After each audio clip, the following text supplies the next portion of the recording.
zou dat komen dat ze dit zo normaal vinden? De media stikt amper licht en verhaal in. Ze neem je in de maling, het is negativiteit, het wordt heftige straling die metafysisch reikt tot in het diepste van je cranium. We leven like een amfibie in het terrarium, gevangen in het systeem dat tot de bottlenetisch is, wat dat normaliseren van vergeven vastgegeven is. Het is een wereld waar dat alles op zijn kop staat, wat dan maar een kleine groep tevreden als het job gaat. Niet omdat werken het wat is dat ze niet afgaat, omdat ze in een morgen ritme doen tot hij kapot gaat. Hoe zou je de mensen kunnen verklaren dat het eten in de winkel niet bevat van voedingswaarde? Al dat pushen is verslavend en heeft vast voor de gezondheid, maar farmaceutica zorgen dat je ziekenzorgen ontwijkt. Is dat wel een feit of maakt de farmaceutica je ziek gestoord? Riet aan het gele beleid die zegt dat we moeten investeren in de zorg alleen als er een tekort is, maar al 50 jaar verheft promoten zegt dat je moet brol slaan. Ieder show of serie is er juist om zodat je niet zo bezig bent met iets gerechter, maar vergeet het ooit wel stoppen en dan niet onder controle, want alle wegen leiden op het einde toch naar Rome. Dus doe geen moeite voor te stoppen, want dat komt. Het breekpunt bestaat en we zijn er al over. Dus gelijk welke richting dat we gaan. Alle wegen leiden op het einde toch naar Rome. Doe geen moeite voor te stoppen, want dat komt. Het breekpunt bestaat en we zijn er al over. Dus gelijk welke richting dat we gaan. Alle wegen leiden op het einde toch naar Rome. Kun niet geloven dat we hier ambulant zijn. Dat is enkel door de wereld normalisatie. En mensen 30 jaar geleden niet geloven wat aan is overkomen onder man van innovatie. Kun niet geloven dat we hier ambulant zijn. Dat is enkel door de wereld normalisatie. En mensen 30 jaar geleden niet geloven wat aan is overkomen onder man van innovatie. Hoe zou dat komen dat de norm zo vervaagd is? Dat de kwaliteit van alles licht verlaagd is.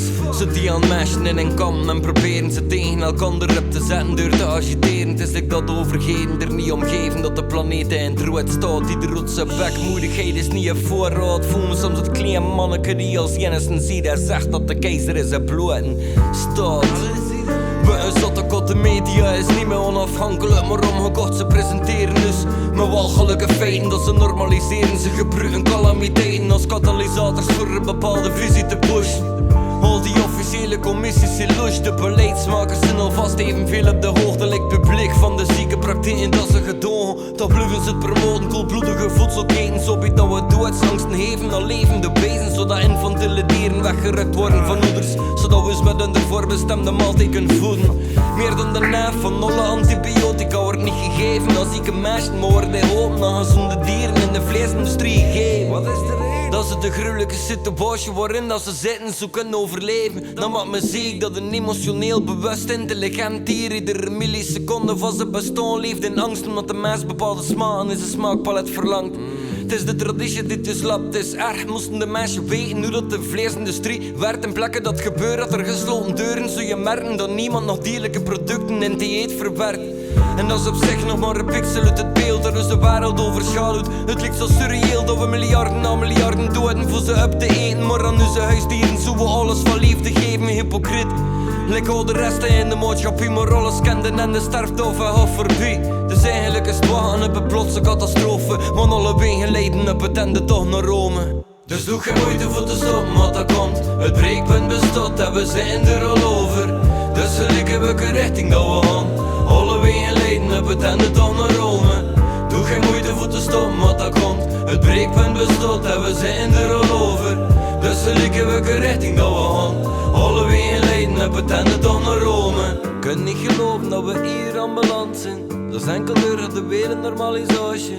En mensen 30 jaar geleden niet geloven wat aan is overkomen onder man van innovatie. Kun niet geloven dat we hier ambulant zijn. Dat is enkel door de wereld normalisatie. En mensen 30 jaar geleden niet geloven wat aan is overkomen onder man van innovatie. We zijn spiritueel te onvolwassen voor de technologische kunde en capaciteit dat we tot ons eigenste beschikken. En schrikken, maar als de kloof tussen die twee te groot wordt, is een oorlog.